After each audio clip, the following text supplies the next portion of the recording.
Okay, let's take a look at how we can configure the autopilot and the F-18 using our Warthog throttle and voice stack.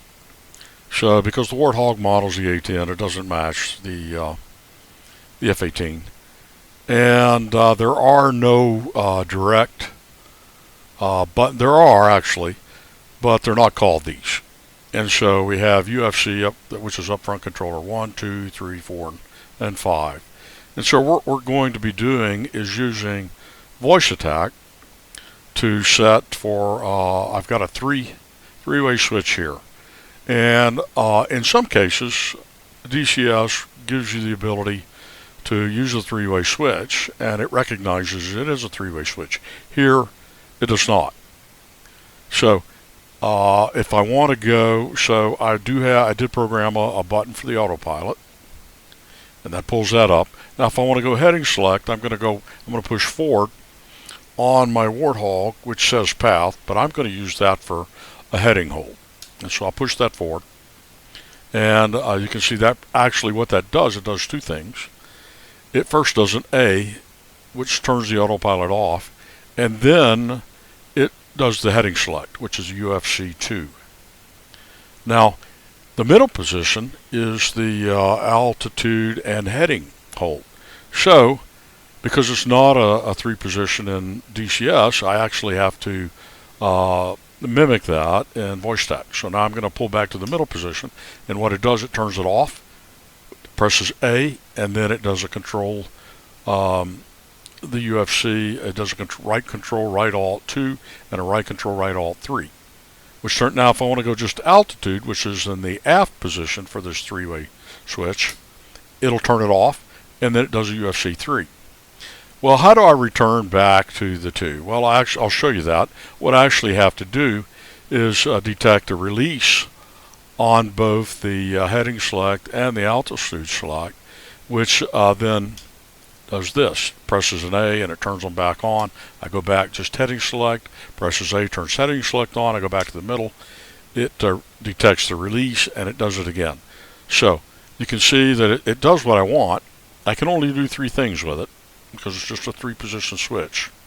Let's just pause this and we'll pull up voice attack and see how that actually works. And let's see, where's my heading? Let's just pull it up here. I'll just flip it. Well, we'll look at the altitude first. That's going to be in the aft position. So what that's going to do is just press A. Again, that disables it, resets everything to the default because it's not capable of knowing what the last setting was. And so it's going to turn the autopilot off, and then it's going to turn it back on with the, oh, you can't see that. Let's pull it over here. So it turns it off.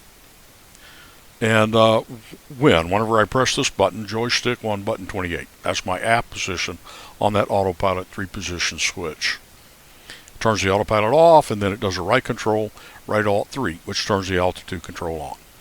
Now, what happens, these others are called from altitude, and let's just take a look at that. From altitude to altitude and heading. And so, it's actually not when I press it.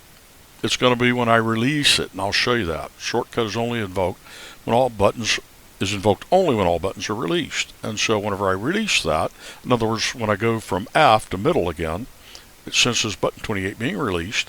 And what does it do? Well, it turns it off, and then it's going to turn the right control alt 3 on and the right control alt 2, which turns my altitude, my heading back on. Turns them off, then turns the altitude and heading back on.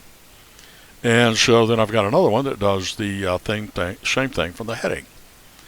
And again, let's just take a look. And again, what exactly is when it's released. And so then it does the same thing. And in the heading, let's see, where's that heading function? Here it is. And so you can see what it does too.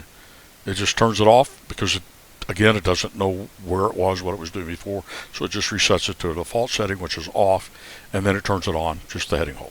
And so you could do this for rather heading. You could have attitude. You could do any number of combinations.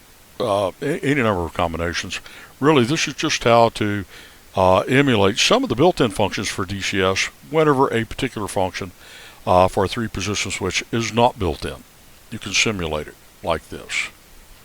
And there you have it.